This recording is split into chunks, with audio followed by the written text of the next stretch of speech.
All right, we are back with another episode of Before You Buy this. No, but seriously, we're I don't want to get sued by Game Ranks. We're back with the God of War Ragnarok review. Last time we beat the whole game. We're all through it, and yeah, we're gonna talk about it. I'll review it, and that'll be the last time I guess I'll be here. I also figured out how to do the Kratos skin. Oh, young Kratos is there. I think it's even before he gets stabbed, but God of War Ragnarok Valhalla was a free DLC that came out December 12th, I believe. Free to everyone that had the base game of God of War Ragnarok, and it was suggested. It is an epilogue, so it was suggested that you beat the base game before you play this. The basic story of it is Kratos and Mimir are invited to Valhalla by someone later revealed to. Oh, real quick, there are spoilers in this, so do be warned. But it's revealed that Tyr is the one that invited Kratos here. Why he invited Kratos? Because where's she at? Don't know where she is. But Freya has asked Kratos to become the new god of war for Norse mythology. They asked him, and this is basically Tyr, the old god of war's way of helping Kratos, who he wants to be the new god of war, to work through his mental blocks in becoming the god of war for them. It deals with a lot of old things Kratos did, his reservations to being a god of war, the young man that he was that became a pure animal and destroyed all of Greece. And yeah, basically we keep going through Valhalla, which is a place that allows you to fight through your previous memories, and it helps you through a lot of mental blocks that even Tyr went into at one point. We lose all of our gear and we're left with the base things at base levels. We even have base all of it. Base shield. We actually don't even get a shield or a runic attack, and we get to choose different rage things. You get to change up your appearance. You can talk to the Valkyries, get some quests from this thing. You also can buy permanent buffs. You can buy permanent buffs and other things to upgrade yourself that stick with you, but every time you go into Valhalla and come out, you lose everything you've got in there. And you have to basically restart. And when it comes to the entirety of the thing, it's pretty quick. It took me only 6 hours, which, I mean, that would be a complaint if I paid almost any amount of money for it, but since it's completely free, it's like 6 hours of free gameplay. I'll always take it, especially since I don't 100% know when or where they did this, because this could have been before the game came out. It could have been in the year since, but they spent the time, the money, got the voice actors and all of this together and did it, and they didn't have to, and they didn't have to give it to us for free. But yeah, when you come here, you get to do all this stuff. You can pick your shield, your rage, all that, and then you basically just go into Valhalla. Don't really want to talk to her. Go straight into Valhalla. You fight, you learn, you repeat, you die, things like that. And all in all, it's a very fun experience. It's very good. It's very fun to go through. It's pretty good. Uh, when it comes to I think the way I usually rate games is number system. When it comes to the story, gameplay, and graphics, I consider those the big three things. When it comes to graphics, I'd say the game's very good. It doesn't change anything really much at all graphics wise. Like everything looks basically the same. You have the same enemies, the same, basically the same UI. Uh, this is even kind of the same as to what we've seen before. The only real thing are certain little fights. You do see some old enemies from the old games. You see Helios, you see the Minotaurs, the Sirens, the Bats, I don't remember if the undead guys from the original God of Wars. You can see those guys again and fight them and deal with them. They're pretty good. There's also even an ogre. I will say the one complaint that I've seen other people say is it kind of does suck that they are basically reskins. Like the God of War, basically the grunts are just reskins of Draugr. The troll is a reskin of or the ogre is the reskin of the troll, which, yeah, the minotaur is kind of a reskin of that. The one enemy who I believe spits out the gas. So there's things like that. It's not the biggest thing for me. It kind of sucks that they don't have a new animation, but still, the effort's appreciated. Even with this, the head Helios, you can't use him like you used to be able to. It's still just kind of like Mimir. He just sits on your hip and he's just there. So when it comes down to graphics, everything's, I mean, you do get this new skin, stuff looks a little crisper maybe. There were like one or two graphic mess up things where like the heads stretched out for me, but besides that, graphics wise, there's nothing too new. We do fight Tyr, which is something because he didn't fight at all in the base game, but I'd say the graphics are about in the 8 to 8.5 range, mainly because there's nothing new. It's the same graphics, like nothing's changed, and I'm basing it purely off the DLC, and I am taking into account that nothing's really different. Uh, Next up, I'd say we can talk about gameplay. So within gameplay, it's also about the same.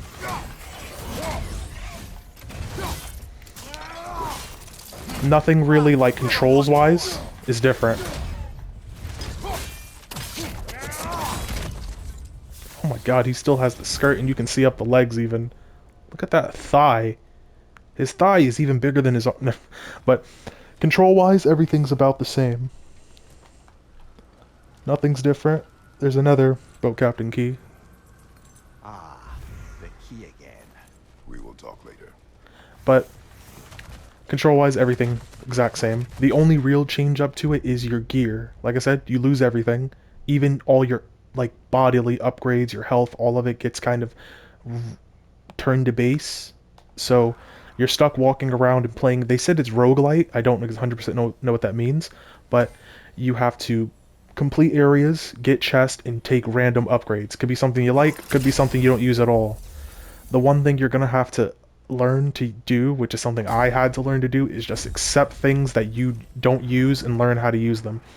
Even when I beat Tyr, the only way I beat him was by using stuff I never used. I used the health rage thing. I used some spinning attack that I never used for the axe, and I somehow beat him. Besides that, I can't think of... There's not much. I will say we did get a new uh, rage equipped, which is the Blade of Olympus.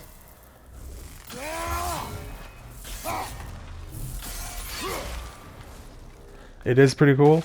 It is something. I didn't like it at first because I was kind of confused on how to use it. But it's the Blade of Olympus. Look at that thing. That thing, gigantic sword. But that is cool, and you can take it to the base game with you. So everything you get here, well, certain things you get here you can take to the base game, like this armor. I can play through the whole game as young Kratos with Atreus and everyone, and it is kind of funny. So with that, I'd say gameplay wise, you go to different worlds, you go to different fragments of worlds from Kratos' memory.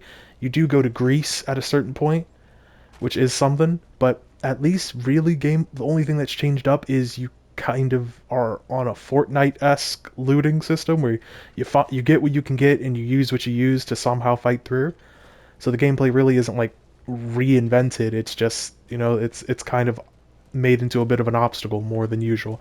I'd say the gameplay is about an 8 for me. I mean, it's just because nothing has really changed. They add some stuff, but you're still playing how you used to play. You're still, you know, comboing it up,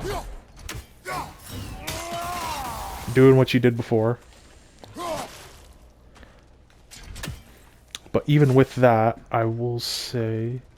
Oh, also, if you didn't beat the game, they'll still give you all the weapons by the end of the game. So you'll have Draupnir spear, shields, all that stuff. But with that, I will say, yeah, I can only really give the gameplay an 8. It's not like we've been redone in this entire thing. And next, I'll have to say the story. The story it's quick because I said it. It took me 6 hours. That's not with me having to play through myself and do certain things.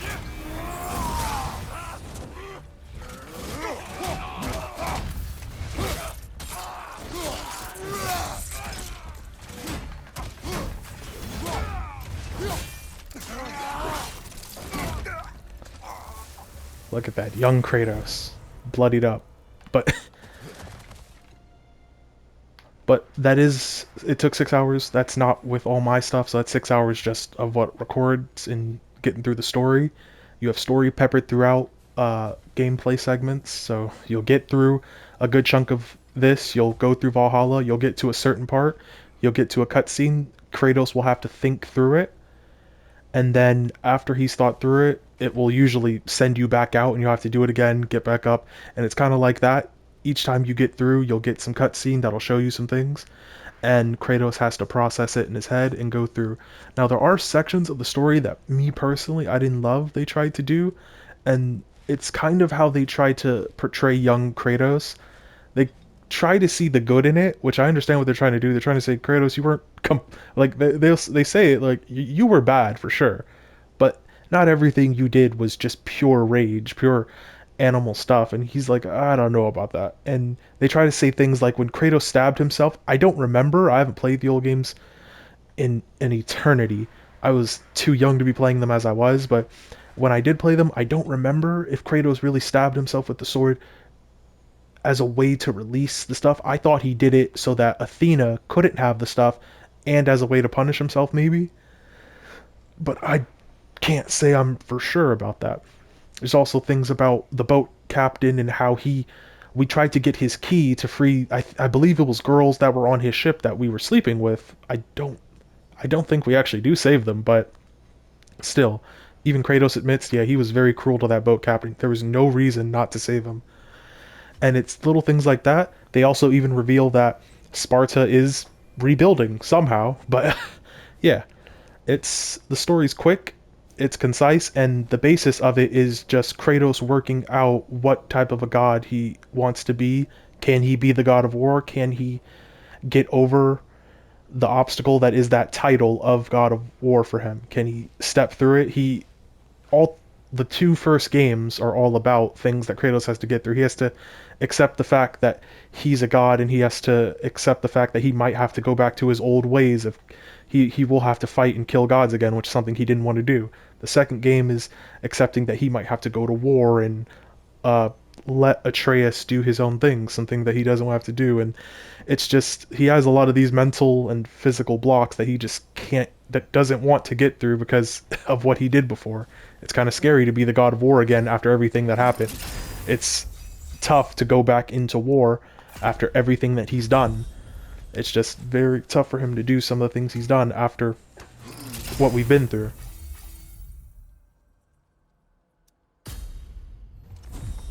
But I'll say that it, for the most part, the story is pretty good. It gets through it all. It does it for me. It doesn't 100% annoy me, but it's just little lines here and there. Certain things that I wish I had heard or saw. Like I did wish that they talked about. I wish they talked about Brock more or Atreus, things like that. I get why they didn't, because I guess they don't want to tease you. They don't want to, pretend as if he's going to show up or anything. But I do wish, like, maybe we at least fought Atreus as a bear again and we talked about that. I don't know. There's, like, big moments that I wish we saw more of. But that's just me. I get that at the end of the day, the thing that really keeps it solid is they understand what they're giving you is not something that maybe everyone believes should be paid for. It's free. So it's like, it's tough to really complain or even say anything. I've seen people say this is the perfect DLC. In ways it is. I mean, it's a free DLC. What's more perfect than free? But I'm trying to base it off of what would I pay for it? What does this add to the story? Is this a waste of time, money, and energy from the company? Should they have even bothered with this? And for the name of the title, was this pointless? Was this useless? Or is this important? I'll say it's tough. I think if you like Kratos and you care about his story, this is an important moment for him. It's him coming to terms with the fact that he's done good and he can be good and he can keep moving forward and be the new god of war or even the god of hope based on what the achievement was. But there's also certain things where I think they try to almost belittle the bad stuff that we did, because there's even things that they revealed that I didn't even remember. Like when we opened Pandora's box, apparently that made the gods crazy. Now, I don't think that ultimately is what made the gods like, oh no, they were good before, now they're bad because of Pandora's box. Not at all. Even in normal Greek mythology, the gods are pretty bad people. The things that they've done, Zeus at a certain point in real whatever Greek mythology kills women just by letting them see him. I mean, they threw Hephaestus, the ugliest god, into the sea because he was ugly, their own baby. But that's a whole other thing. For this, I will say that story-wise, it's a good story. It's important. There's lots of good little moments and callbacks and nostalgia. And you see Helios. You hear them talk about the boat captain and things like that. Even in the Codex, I read things and seeing Kratos' description of his friends like Mimir and Freya, Tyr, Seagram, the foes they talk about. And I like how the book always talks about uh it talks about Atreus. It says, "Without you, the fight is harder, but our way of finishing the beast together is what I miss most." He's talking to Atreus, saying, "Hey, I wish you were here with me for this, but you're on your own journey, and I get it." He misses his son, as any guy would, especially since his son and his wife are like the only people he's ever talked to for like decades straight. But it's tough to say what I think of the story. It's short, it's good, I understand it. Kratos has worked through it, and he's even told off his younger self, which was, I didn't tear up in that moment. I was just like, nice. I shook my head and was like, there you go. You told your young self the things that you wish you had told yourself before. But with it, I gotta say the story, it's tough to say. It's short, but it's something. I'd say it's an 8.8 for me personally. It's not like the craziest, most in-depth story on this earth. It's not garbage. It's important if you care about Kratos. 8.8 plus 8 plus, let's see, 8.5 equals. So I think the story, I'd say the DLC itself, I'll give it like a high B plus, a B at the minimum for me personally. At the end of the day, if you had to pay for this, I think that it would kind of suck. Like paying, if it cost $10 for this, I don't know if I'd pay it just to like see a couple cutscenes, because ultimately I just cared about the story. The gameplay of this itself is not my biggest thing. Even when I was playing through it, if you remember, I was very annoyed at times. But if this costed money, I would maybe think of it less, but it's free, so it's just even better. It's like for free, you get another couple hours with Kratos, Mimir, Freya, Tyr even, and you get to see and fight old and new enemies, and or technically old and older enemies. So that's what really does it. This is a very good thing. I wish every company on this earth would see what they did and see what Sony Santa Monica did and just said, man, we need to do this. Let's release something for free. They're not going to, for sure, especially not something on this scale, but not everyone can be them. Now, there is one thing that let me sit there and answer if, was this pointless? Uh, I wouldn't say there's no point. If you care about the God of War lore and story, this is a very meaningful, impactful thing for the character of Kratos. It's more character building for him. It'll answer some questions that the next game will have, which is like, why is Kratos? I mean, I'm assuming he's going to be the God of War in the next game, and it'll answer why is he this? He's gotten over it. How'd that happen? And it's done better than just a simple cutscene. They've given him the respect of saying this is a very big thing for him. Let's get a DLC out for it and like get a story behind it, which is very appreciated. I wouldn't say it's now to say whether or not it's useful. Again, it's in a sense. I think you could just look up the cutscenes and you'll get kind of the same feeling. It's not as good as playing it through, but you can just look up a cutscene and ultimately get through it because it's so short. But I will say that it is important. It's a very important epilogue. It's important in the end. This is the last big hurdle of Kratos' personality and everything.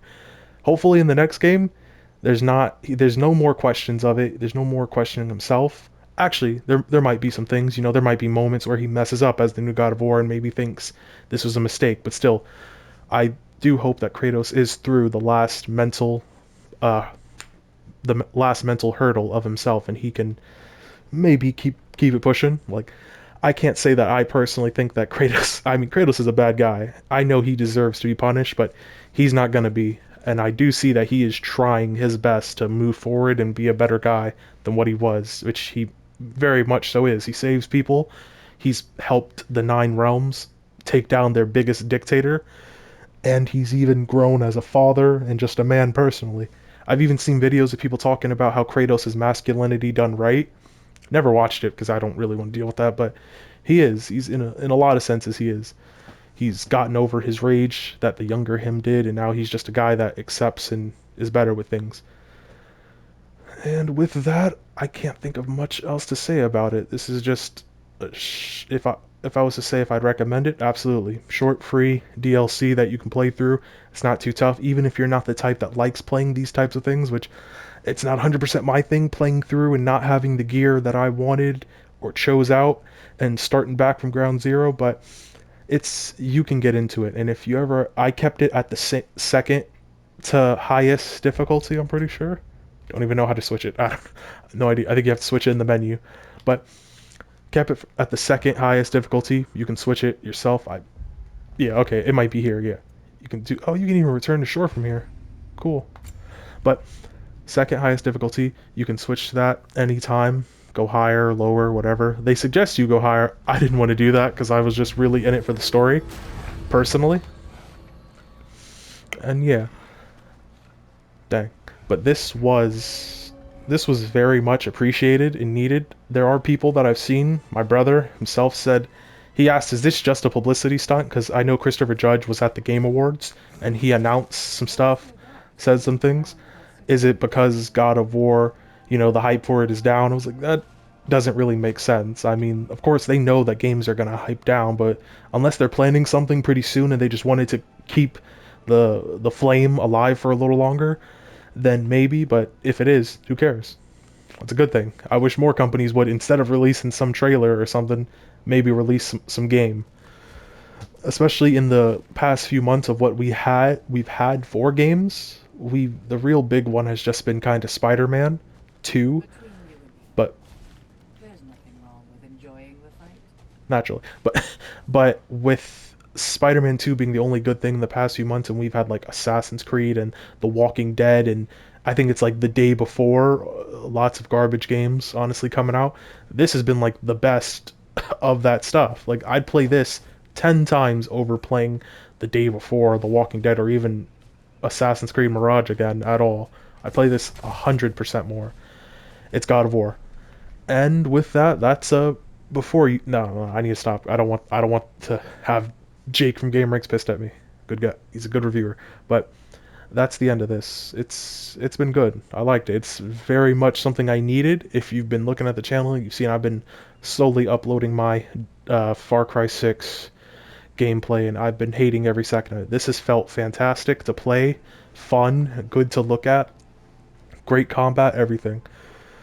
With that, that is the end of it. I do thank you for watching. Do not forget, like, comment, subscribe, notifications, all that stuff. And if you have or own God of War Ragnarok and you were scared about playing it, hey, play it. Or play that, beat it, and then play this. It's free and it's fun. But again, thank you for watching. I'm gonna go back to uploading just Far Cry 6, and then Borderlands will be next. There's a good deal on it for anyone that is somehow at the end of this. Uh, it's like for $30 you can get the base game and the 2 season passes. So it's like the whole game, all of the stuff for 30, or you can pay 100 for the Super Deluxe Edition, which is the same thing. So go get that deal. It's a good deal. And with that, again, thank you for watching. I'll see you next time.